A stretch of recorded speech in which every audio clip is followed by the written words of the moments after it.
mungkin bodoh, dianggap bodoh karena kemiskinan, karena bentuk tubuhnya seperti saya ini dulu malunya setengah mati, sudah pendek, hitam, kurus, keriting, hidup lagi gitu ya.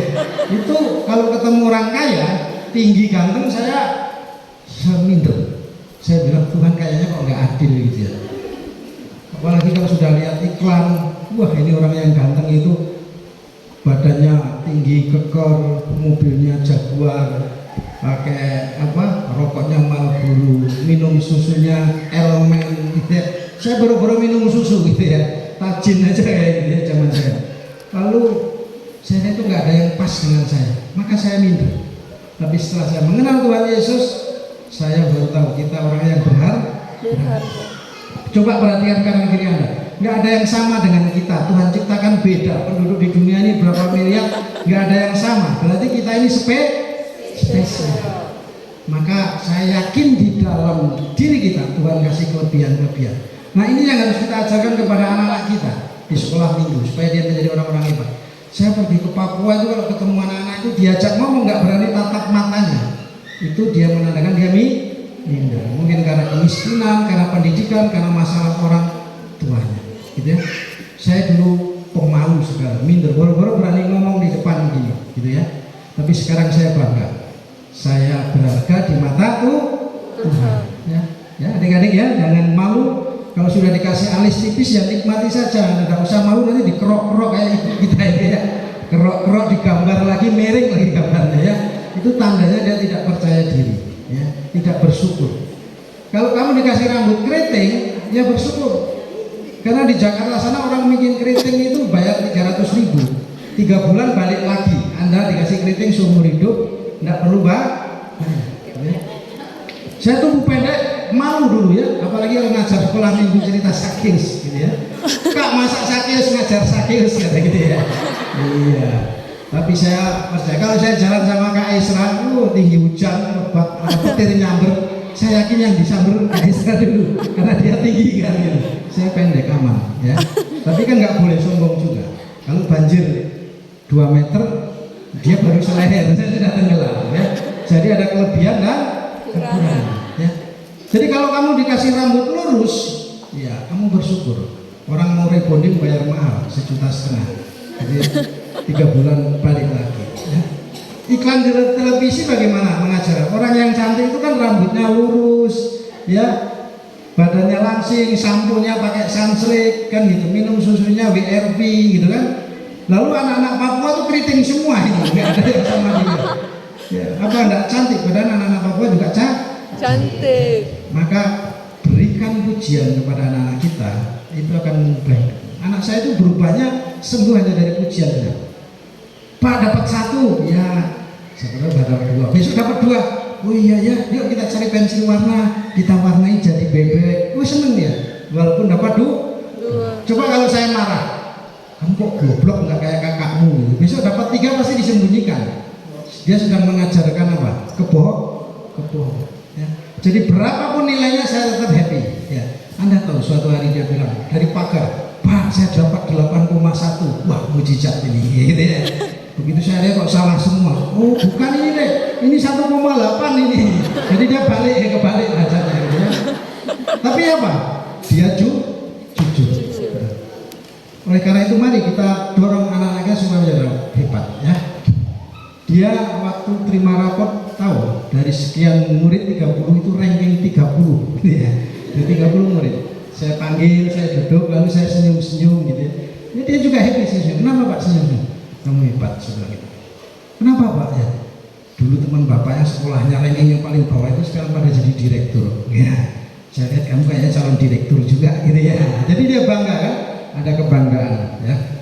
Oke, nah dia sekarang sudah bisa main musik dan bisa melayani di gereja. Dia punya studio musik, dia bisa sewakan alat-alat musiknya, ya bisa cari uang walaupun sekolahnya tidak tinggi. Beda dengan kakaknya tadi, ya. Jadi tidak ada anak yang bodoh, yang ada belum ditemukan oleh guru yang hebat, dan Anda adalah guru-guru yang diutus Tuhan. Ya, oke, kita akan bagi kelompoknya 2 saja. Di sini kelompok 1 dan kelompok 2. Nanti ada permainan, ada game, ada pertanyaan-pertanyaan yang bisa jawab.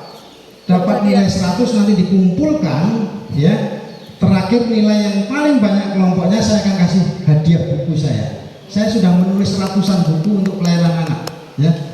Anda bisa berteman dengan saya, ada banyak penerbit yang sudah saya coba, ada Gramedia, Andi Offset dan sebagainya ya.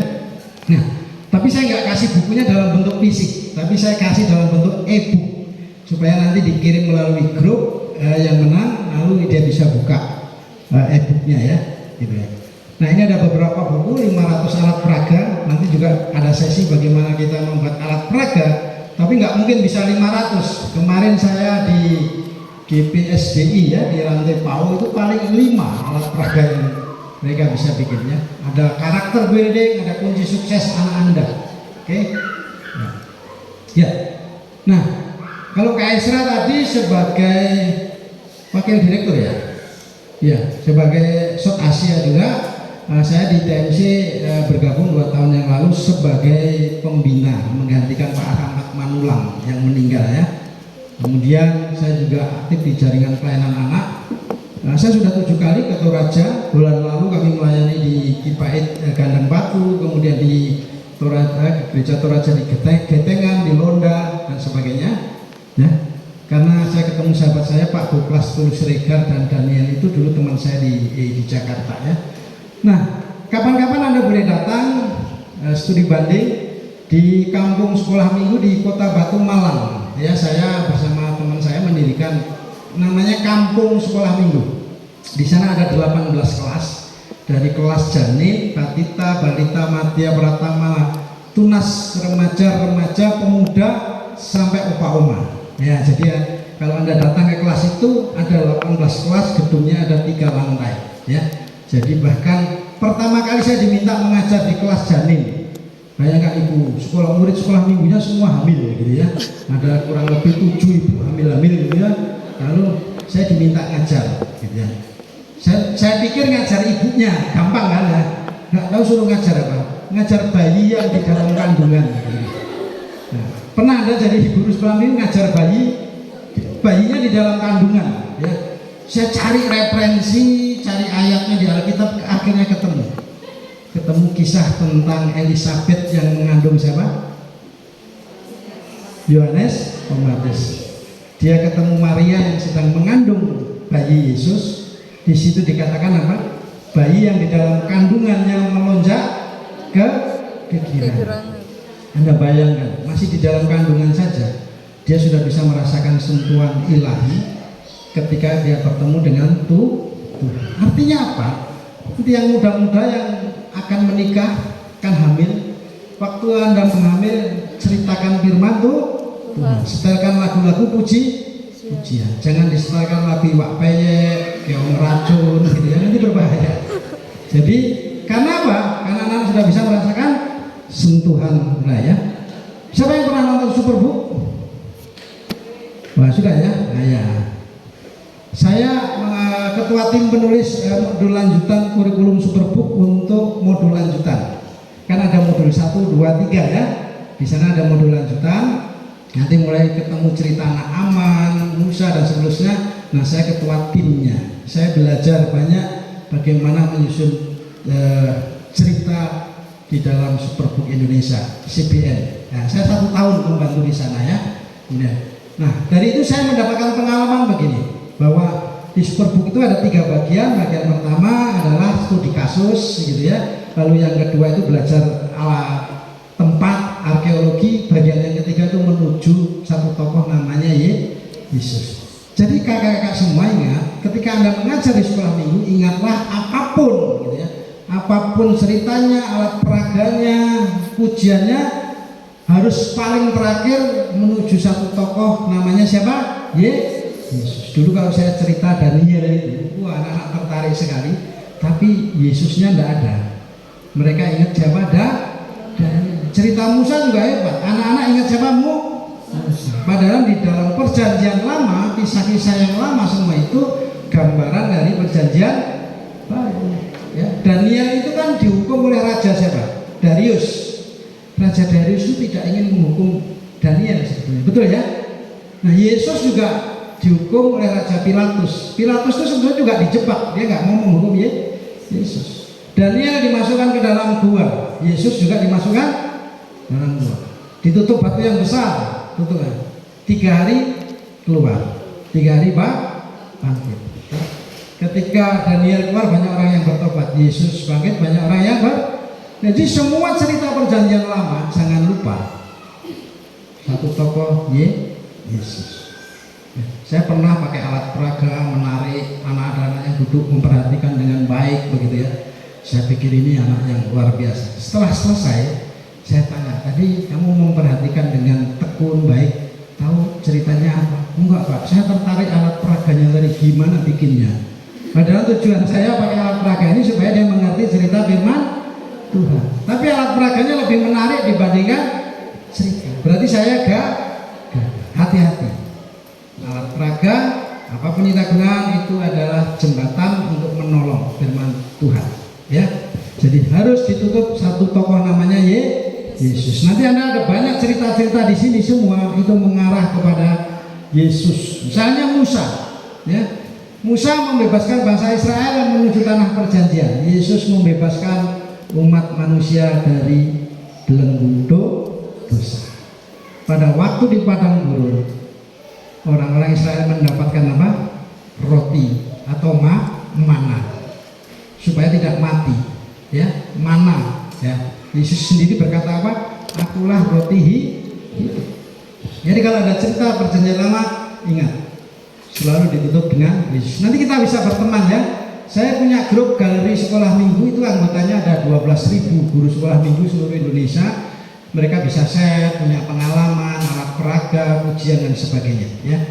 TikTok saya punya, Facebook punya, Instagram punya ya. Walaupun generasi jadul tapi nggak mau kalah dengan generasi digital ya. Saya harus mengerti dunia digital ya. Nah, panggilan menjadi seorang guru ya. Kakak-kakak, mari kita baca bersama-sama. 1, 2, 3. Saudara-saudaraku, janganlah banyak orang di antara kamu mau menjadi guru, sebab kita tahu bahwa sebagai guru kita akan diyakini menurut ukuran yang lebih berat. Ya. Setelah baca ayat ini kira-kira masih yakin mau jadi guru? Karena Anda diyakini paling berat, betul? Ya. Kenapa masih mau jadi guru? Karena Yesus berkata di dalam Matius 18 ayat 5 ya, barang siapa yang menyambut salah satu anak yang percaya kepadaku, maka dia menyambut aku. Jadi kalau kita melayani anak-anak, ternyata kita sedang melayani Tuhan Yesus ya. Lihatlah Yesusnya. Mau anaknya bermasalah, bagaimana Anda sedang melayani Yesus ya. Maka kita akan diyakini lebih berat. Karena apa? Matius 18 ayat 6 berkata, barang siapa yang menyesatkan salah satu anak yang percaya kepadaku, maka dia akan dikalungi batu kilangan dan ditenggelamkan ke dalam laut ya. Ditenggelamkan itu nggak enak, apalagi dikalungi batu kilangan ya. Nah, saya berharap Anda tetap semangat ya. Di Jepang ketika kalah perang, kaisarnya itu tidak tanya berapa sisa tentaranya, yang dia tanya berapa banyak guru yang masih hidup setelah dibom atom oleh Amerika di kota Hiroshima dan Nagasaki. Kaisarnya yang dikumpulkan apa? Gurunya. Kenapa? Karena hanya melalui gurunya lah mereka bisa bangkit dan merubah kehidupan bangsa Jepang ya. Maka Anda lihat Jepang sekarang menjadi apa? Negara yang maju karena dia mempersiapkan guru-guru yang hebat. Saya yakin gereja akan menjadi gereja yang hebat masa depan. 10-15 tahun yang ke depan kita akan memiliki pemimpin-pemimpin yang hebat karena sudah dipersiapkan dari sekarang ya. Yesus sendiri memerintahkan untuk menjangkau anak-anak, itu ayat-ayatnya saya nggak usah bahas ya. Perintah Tuhan Yesus ya, sebelum dia naik ke surga hanya ada 4 yang dikenal dengan amanat agung: suruh pergi, mengajar, baptis, muridkan ya. Nah, gereja biasanya atau lembaga melakukan 3 perintah dengan baik. Pergi, seperti kami ini pergi melayani kemana-mana. Mengajar, gereja juga melakukan dengan baik, khotbah, komsel, persekutuan dan sebagainya ya. Baptis apalagi, kalau ada orang minta baptis dilayani dengan baik. Tapi perhatikan dalam pemuritan, rata-rata gereja lemah pemuritan ya. teman-teman saya di Muslim itu sekarang menjiplak kita melakukan pemuritan dengan baik, gitu ya. Saya kebetulan latar belakang saya tidak pernah sekolah minggu. Saya bertobat dimenangkan oleh seorang guru sekolah minggu setelah saya kuliah, gitu ya. Maka saya berjanji untuk melayani Tuhan melalui sekolah minggu. Ya, pemuritan itu apa artinya? Artinya kalau hari ini Anda mengajar anak-anak Anda sampai dia bertumbuh betul dan dia mengalami perjumpaan dengan Tuhan, dan kemudian dia menggantikan tugas Anda, dan kemudian dia menghasilkan murid baru, itulah yang disebut dengan pemuritan, gitu ya. Oke, ada 4 level guru. Nah, nanti kita belajar. Anda bisa mengukur Anda sekarang pada posisi di mana dengan skill, kompetensi, kemampuan Anda. Oh, ternyata aku ini masih di level 1 sebagai medium teacher. Kalau ngajarnya hanya justel, hanya ngomong aja, anak-anak suruh dengerin, gitu ya. Dan Anda tahu, anak-anak itu hanya betah duduk usia plus 1 menit.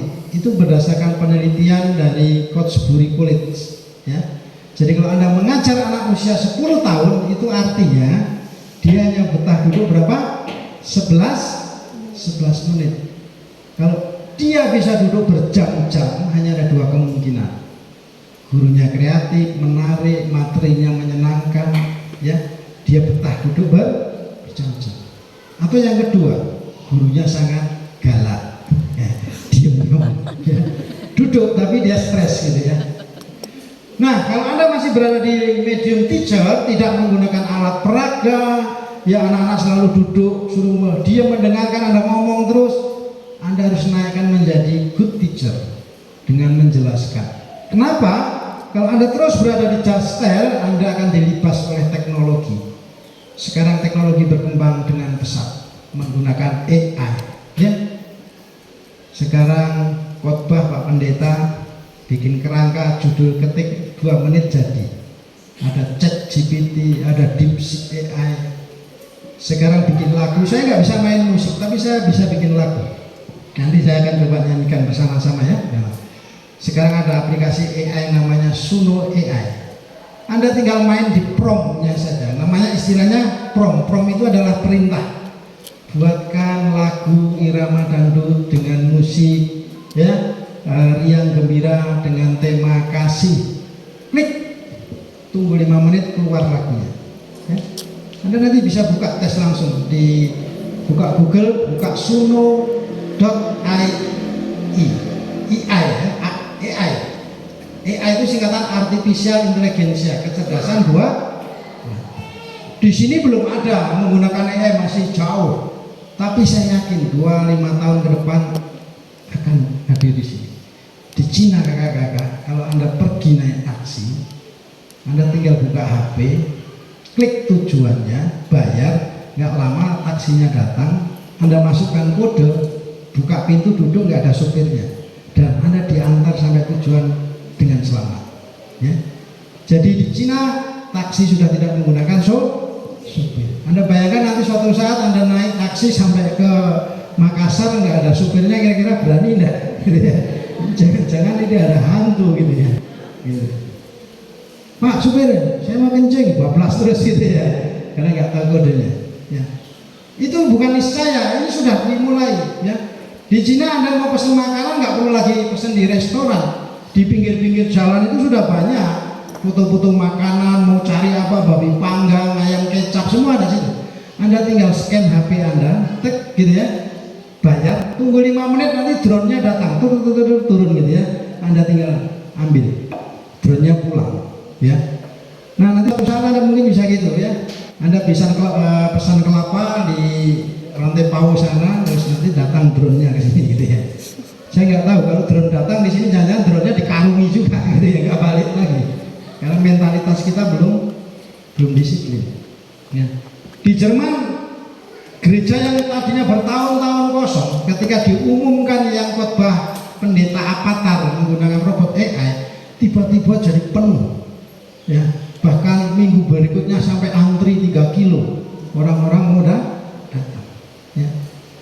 Di Jepang sudah menggunakan robot-robot pintar. Anda masuk restoran, ya, di rumah tangga ada anjing pintar yang menjaga rumah, membersihkan lantai, menyapu, jaga rumah dan sebagainya. Semua digantikan dengan robot pintar.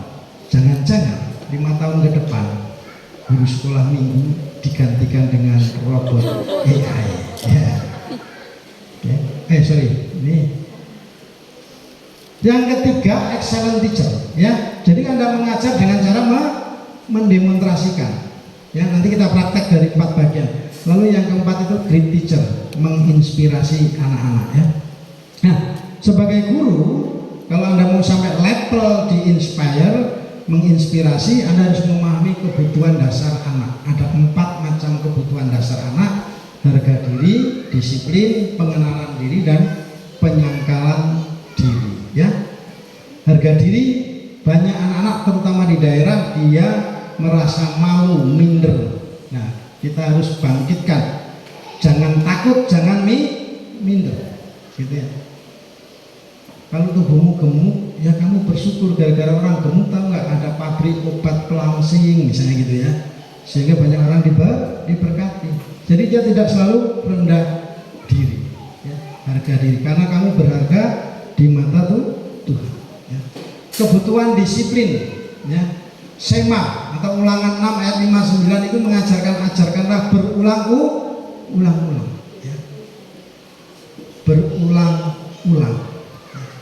Bapak Ibu, di dalam buku saya yang diterbitkan Gantung Mas dengan judulnya Kunci Sukses Masa Depan Anak Anda, itu pengalaman-pengalaman saya mendidik 2 anak saya tulis di situ sebelum dan sesudah saya bekerja di perusahaan Jepang. Ya, jelek-jelek begini pernah jadi manajer di Sony Corporation. Ya, gitu ya. Dan Anda tahu pada waktu saya jadi manajer, perusahaan memberikan tantangan, kalau Anda membuat TV sebanyak 10.000, toleransi rasio kerusakannya hanya 2%. Lebih dari itu, proses produksi dari raw material sampai finish good harus dicek ulang di mana gagalnya. Kalau 10.000 2% berarti ada berapa? 200 TV yang error. Itu berarti tidak boleh dijual. Harus diulang lagi standar ISO-nya. Gitu ya. Nah, kalau dunia saja punya standar ISO di dalam menghasilkan produk, saya tanya keluarga Kristen, kalau ibaratnya itu sebuah pabrik, standar apa Anda gunakan untuk menghasilkan anak yang hebat? Rata-rata hampir tidak ada. Saya banyak memberikan seminar parenting. Saya tanya, mereka mengajarkan apa yang dia dapat dari orang tua dan pengalaman-pengalaman hidup untuk diberikan kepada anak-anaknya. Ya. Makanya tadi kesalahan nenek moyang kita, orang tua kita akan diturunkan sampai berapa? 3-4 generasi. Saya pernah melayani, ada seorang perempuan cantik, ya, konsultasi, kemudian, Pak, saya ini kurang apa ya? Kok saya ini jodoh saya susah sekali. Padahal saya ini rajin pelayanan, saya juga rajin memberikan persembahan, donasi, perpuluhan, aktif hidup saya juga nggak macam-macam gitu ya. Saya sekolah juga pintar dan sebagainya, tapi kok nggak dapat jodoh, ya. Nah, kemudian bersama teman saya Heru Yohananta yang dia biasanya memang pakar di pelayanan pemulihan gitu. Ternyata diurut dulu, bapakmu dulu dari mana, nenek moyangmu dan sebagainya, dan ketahuan. Kemudian belenggu itu diputuskan, baru dilayani, dan tidak lama dia dapat jodoh. Bapak Ibu, jangan-jangan kalau kita hari ini masih terbelenggu dengan banyak pergumulan, jangan-jangan bapak ibu kita, nenek moyang kita punya perjanjian dengan kuasa iblis yang belum diputuskan, sehingga kesalahan bapak akan diturunkan sampai 3-4 generasi. Kita yang menerima. Nah, itu kita harus putuskan, ya. Jadi kebutuhan disiplin tadi, ya. Oleh karena itu kalau Anda lihat di Sema, itu kan ditulis oleh Musa, dipersiapkan untuk bangsa Israel, gitu ya. Bagaimana ketika bangsa Israel melakukan Sema, dia diberkati, ternak lembunya berhasil menang perang, menghasilkan nabi-nabi yang besar. Tapi ketika bangsa ini sudah tidak melakukan Sema lagi, kalah perang, ya, kena bala penyakit dan sebagainya. Maka harus ajarlah berulang-ulang anak-anak kita pada saat apa? Bangun saat di jalan, saat bersama-sama, saat duduk di mana saja. Gitulah. Kasihlah Tuhan Allahmu dengan segenap hatimu dan segenap akal, dengan segenap pikiran. Yang ketiga, pengenalan diri. Ya, maka sekarang lagi marah LGBT itu karena apa? Karena anak-anak sejak kecil tidak di-training dengan pendidikan seks usia dini. Ya, pendidikan seks usia dini itu tidak hanya soal hubungan seks, ya, toilet training misalnya. Kalau anak-anak mau kencing ya harus pergi ke toilet. Nah, seringkali saya di kampung karena masih anak-anak ya, mau pipis ya udah di pinggir jalan aja karena masih kecil, nggak diajarkan toilet. Maka nanti setelah besar, setelah dewasa juga jadi kebiasaan. Ya di pinggir pohon aman aja kan begitu dia, di pinggir jalan. Itu bahayanya toilet. Kalau masuk kamar lain harus perempuan duduk nggak boleh ngangkang, harus kakinya dilipat. Itu bagian dari pendidikan seks dini. Kalau Anda punya anak perempuan ya jangan dipanggil Joni dan sebagainya gitu ya. Itu boleh. Laki-laki ya jangan dikasih baju warna pink misalnya. Itu bagian dari pendidikan seks usia dini. Ya. Katakan kepada anak-anak sekarang terjadi pelecehan seksual. Karena apa? Anak-anak nggak diajak. Kamu tidak boleh disentuh oleh siapapun selain oleh mamamu. Ya. Sekarang diiming-imingi orang lain tidak boleh. Kamu harus lari. Siapapun tidak boleh sentuh bagian tubuhmu. Itu harus diajarkan sejak usia dini. Ya. Yang keempat, penyangkalan diri. Anak-anak sekarang kan susah menyangkal dirinya. Suka makan mie, ya, ayam goreng, fried chicken yang kering-kering, makan sayur susah. Ya. Nah, anak saya yang pertama juga dulu begitu. Tapi saya bilang kamu harus belajar menyangkal dirimu. Orang pinter itu dia harus makan protein dan harus punya gizi karena otak perlu nutrisi. Akhirnya dipaksa, akhirnya bisa. Ya, oke. Nah, saya kasih ilustrasi begini. Kalau Anda guru yang masih levelnya di Jastel, supaya Anda punya gambaran, guru ini tidak punya alat peraga, tidak punya contoh, dia hanya modalnya ngomong. Nah, misalnya guru ini mau ngajarin anak-anaknya bikin kue bolu, gitu ya. Lalu dia bilang, karena dia sudah baca dari buku resep, lalu dia cerita kepada anak-anak. Anak-anak, hari ini kita mau belajar bikin kue bolu ya. Kue bolu bahannya dari tepung, telur, garam, gula, nanti dikocok terusnya ya, masukin oven. Silakan nanti pulang bikin gitu ya. Kira-kira jadi tidak bolunya? Tidak jadi ya, karena anak-anaknya membayangkan. Anda Jastel. Ya, jadi kalau Anda hanya mengajar dengan Jastel, maka hasilnya juga tidak enak. Tapi kalau Anda guru good teacher, ya besok mulai bawa oven, ya, bawa tepung, bawa telur, ya. Anak-anak masih ngelihat, ya, gurunya mecahin telur, anak-anak lihat.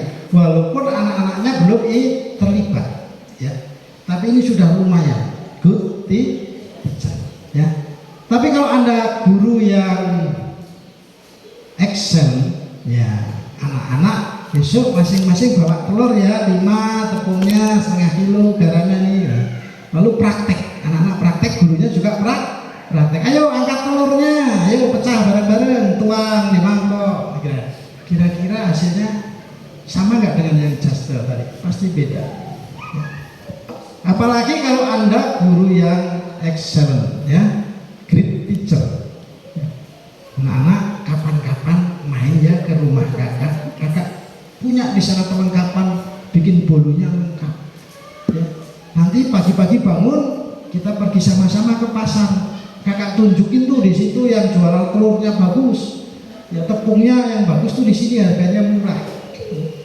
Jadi dia bersama-sama dengan anak-anaknya, kan anak-anak melihat kehidupan gurunya. Maka saya yakin dia akan terinspirasi. Wah, kalau gitu nanti saya akan mau jualan kue bolu, ya. Oke. Oleh karena itu saya berharap Anda pulang dari sini Anda menjadi guru, seorang mentor yang menginspirasi.